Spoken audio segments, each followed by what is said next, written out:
Welcome back, guys, to Blue Ridge Silverhound, and today we're going to talk about 1976 bicentennial coins that are worth tremendous money that maybe you ought to keep an eye out on.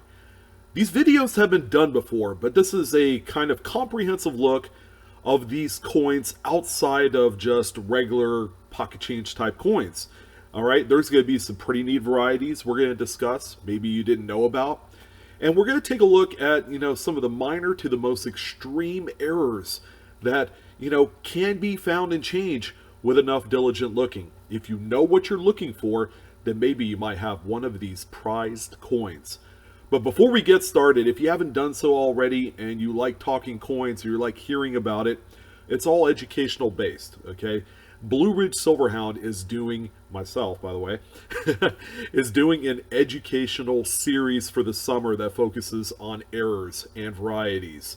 So make sure you add this one into your playlist and share and subscribe if you're feeling up to it, if you enjoy today's content. As always, I appreciate all the support and all the views. So let's go ahead and deep dive in. So the three specific coins that we are going to be focusing on is going to be the bicentennial quarter, the bicentennial Kennedy half dollar, and the bicentennial Eisenhower, or also commonly and affectionately referred to as the Ike dollar for short. So we're going to take a look at each of these three coins. Now the reason why we're not going to look at the penny or the nickel or the dime is those coins did not have a unique designed reverse, okay, whereas these three coins right here were part of a program, okay. These were produced and conceptualized a few years in advance of the release of the 1976 bicentennial series.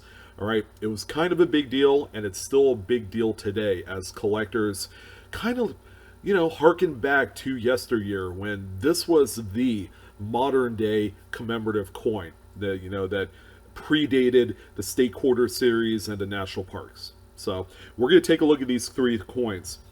But first and foremost, I wanted to go ahead and get out of the way the major varieties that you will kind of have to keep an eye out on, because these are pretty valuable, okay? And these are sought after by specialists and collectors. All right, so the first one here is one that probably you guys have heard about and I've talked about on subsequent videos, and that's the 1976D bicentennial quarter with the doubled die obverse. All right, so this is going to be the FS 101, I believe. And this coin right here, at first glance, doesn't look like a whole lot. Based off of this image. There's nothing on the reverse that you're going to have to keep an eye out on, except the fact that it is the bicentennial drummer boy type coin. But on this close-up right here in Liberty, you could see a lot of notching. You could see quite a bit of spread in the doubling of Liberty. This is a coin right here that's been coveted and cherry-picked for quite a while now. And because of all the press that this coin has received, on like YouTube and on forum pages, just overall online, the prices have come down a little bit on there. If you wanted to buy an example for yourself, because it's such a great and neat variety, sorry, it's not an error, variety, a nice circulated condition coin, typically commands between that $150 to $300 range. Now, once you start getting into like about uncirculated and into some of those mid-state grades, the coin goes up pretty good. All right, so somewhere between like that $500 to $2,000 range. There have been a few examples that have sold somewhere in that $1,200 to $1,400 mark here recently. Again, the price has kind of dipped a little bit just because more pieces have entered the marketplace. But this is the first coin I wanted to draw your attention to as one of the most recognizable Washington quarter varieties. So keep an eye out on this one. The next one, as you can tell, I'm skipping over the Kennedy half dollar because there's no real notable varieties for that particular coin. Maybe one day one will be discovered. But we're going to take a look at the 1976, both the Philadelphia and Denver Eisenhower dollars. And the the coin in itself is really neat. Okay, the doubled uh, date on there, the 1776 to 1976, on a big coin like this really stands out. But the variants that we're going to want to look for is going to be on the reverse of the coin, where you have the new design back with the moon and the Liberty Bell. You have a Type 1 and a Type 2 variant of this particular coin. And the way you could tell them apart is simply the type style of the letters. On the Type 1, you have the block letters. On the Type 2, on this right side of this graphic, you'll have kind of skinnier letters with a little bit of a I don't know what you call it, serif. You know, they'll have the little serifs on the very tips of the letters and so on and so forth.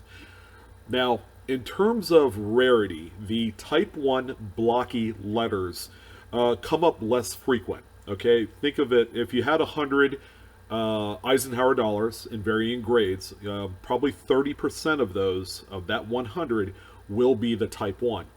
Whereas you're going to see a lot more of the skinnier letters. So how does this equate to value? Well, I'm happy to say the Philadelphia Type 1 block letters sells for the most amount of money. I've sold circulated examples from $10 to $20. I mean, it's a pretty good score if you did find some. The Denver minted Type 1s don't sell nearly as much, but you could still get them, you know, maybe $2 to $5 for each of those. And then the Type 2 coins, whether they're a Philadelphia or a Denver minted coin, doesn't command probably no more about double face. Okay, people are buying these coins for about $1.50 to $2 in circulated grades. Now here's where it gets really pricey. If you're able to find a really nice specimen of the 1976P, the Philadelphia coin, with the Type 1 reverse, those coins have sold for between $5,000 to $10,000 in high mint state grades.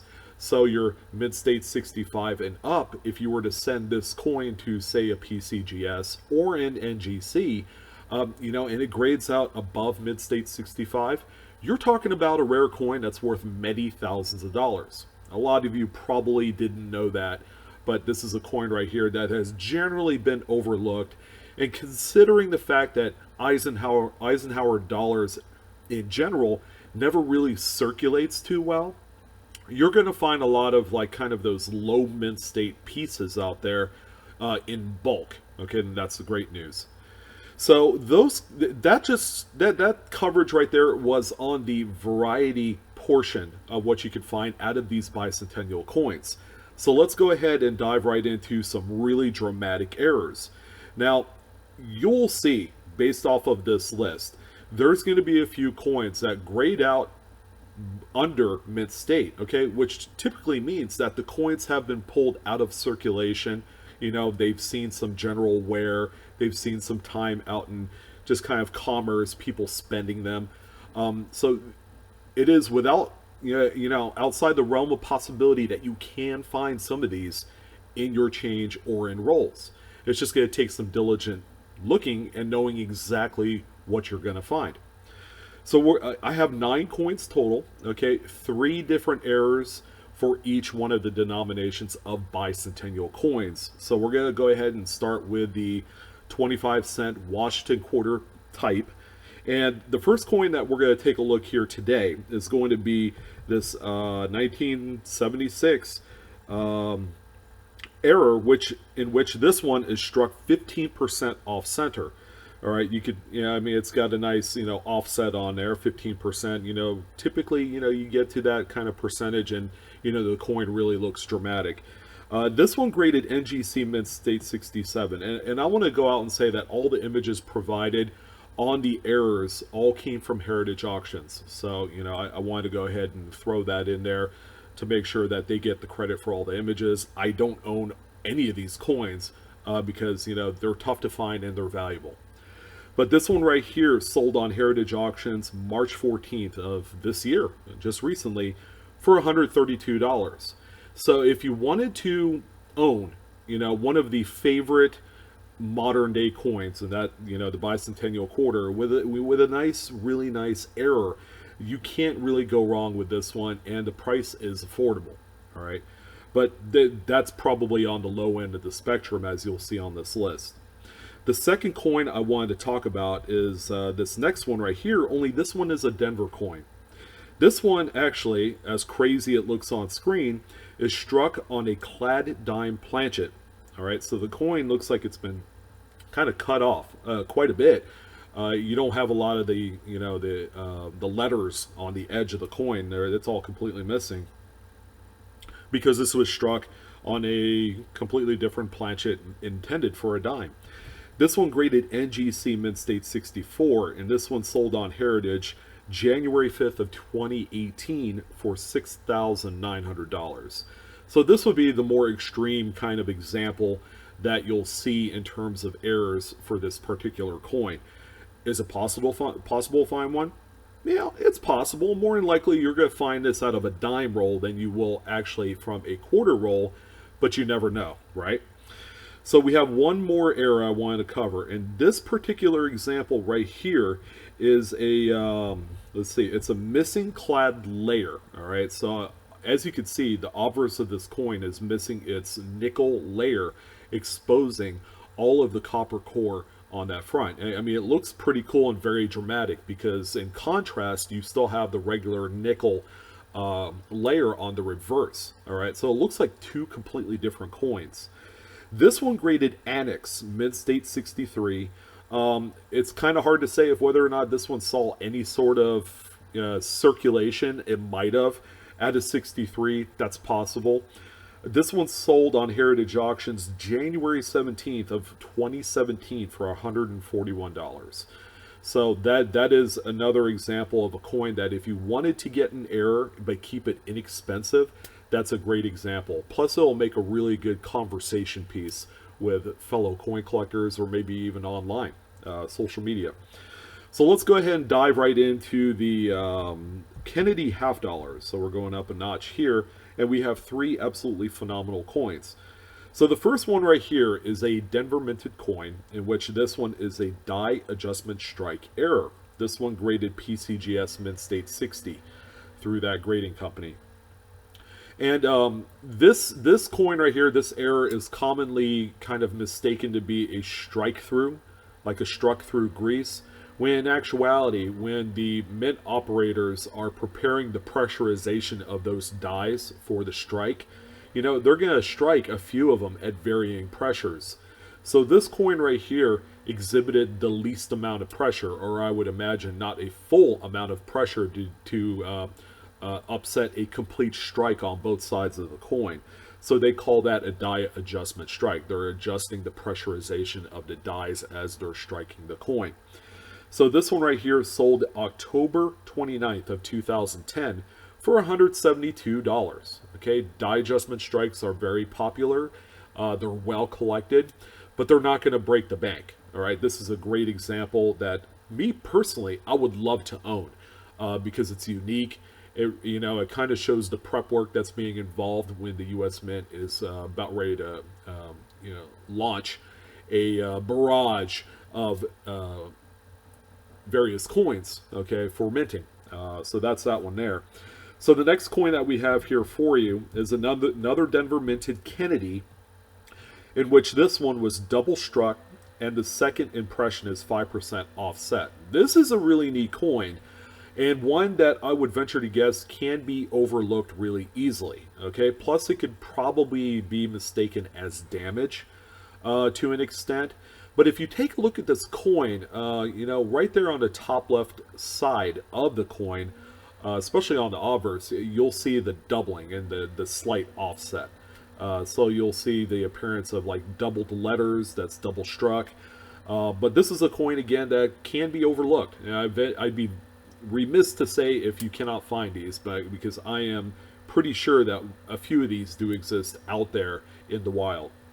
So this one graded NGC Mint State 66, and this one sold on Heritage January 6th, 2007 for $632.50. A relatively reasonable amount of money. I would think that these are worth somewhere in the $500 to $750 range. And if you wanted a nice, acceptable kind of conversation piece that not a lot of people see on the daily in terms of errors, this is a great example. So we have one more Kennedy half dollar, and this one right here is another Denver coin. Okay, so we had 3 straight Denvers in this list. Crazy. Because the Denver Mint is known for their consistency and better quality, but not in this case. So this one right here is a really dramatic first strike brockage. Okay, so you have a full mirrored brockage.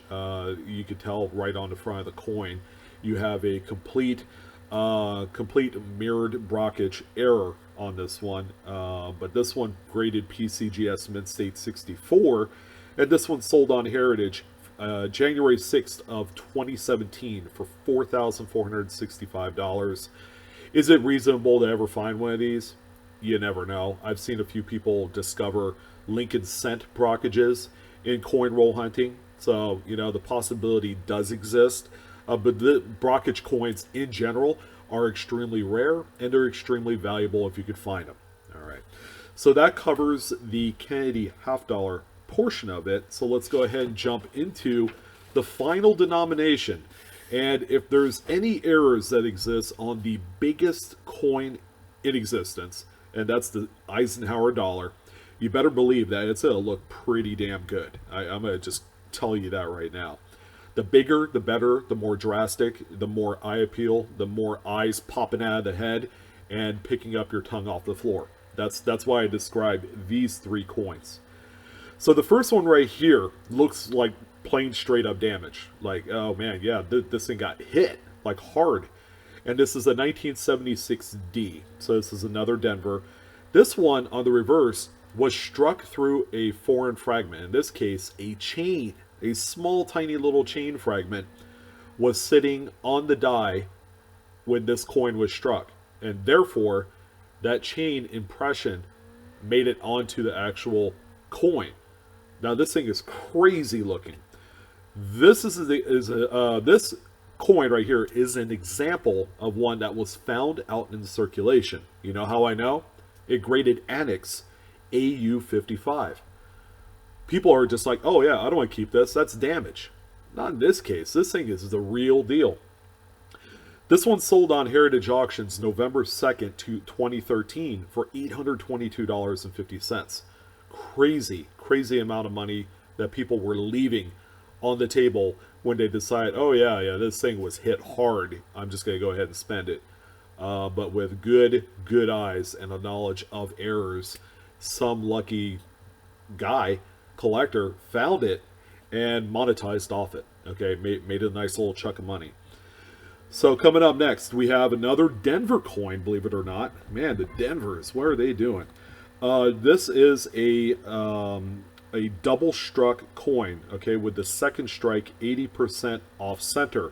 This one graded PCGS Mint State 62, and this one sold for $2,937.50 on Heritage Auctions. I forgot to put the date, or else I'd tell you. But this is a Type 2 coin, so it has the thinner, skinnier letters on the reverse. But this right here, you can't get any more drastic than a double struck coin on an Ike dollar, out of all things. This thing is absolutely amazing. It is a beast of a coin. And finally, we're going to talk about a coin that I call it the Creeper Peekaboo coin, and you'll see why. This right here is a 1976 Type 1, so it has the block letters reverse. This thing was struck on a quarter planchet. It was graded NGC Mint State 64. Now, you cannot tell me that this doesn't look like Eisenhower peeking through a peephole and just with that creepy voice saying, "Hey, what you doing there, kid?" Yeah, this thing is weird, but it's one of the most drastic errors that you'll ever see in coin collecting. Okay, when a coin this big is struck on a different planchet, I think an Eisenhower has been struck on a dime planchet before. I've seen it before. It's the craziest looking error. But this one right here is equally as impressive as it is stunning. This one sold for $8,050. $8,050, and holy smokes. That's kind of like a wrap on this one. The bicentennial coinage is, again, it's one of the most widely collected semi-modern coins in existence. Okay, again, with the unique reverse designs, the 1-year type designs of these coins have made it kind of like the consummate collectible for many years. And then when the state quarter program hit, people kind of forgot them. All right, their eyes went elsewhere. But even to this day, these are a huge favorite. They used to be kind of like a huge favorite back in the day. Never really got onto cult status, but it's always been popular over the years. But I hope you guys enjoyed this video where we discussed some of the most notable varieties and errors that you can look for into bicentennial coinage. Again, they're extremely collectible, they're extremely sought after. People are crawling and dogpiling on every single coin that comes up for auction. So if you do have an example of any of these coins or any other errors, keep in mind you have coins that are worth a tremendous amount of money. So I'm your host, Sean, with Blue Ridge Silverhound. Again, share, subscribe, hit the bell for instant notification. Again, I appreciate and love all of the support and views. You guys have a wonderful day, and I'll see you on the next video. You guys take care.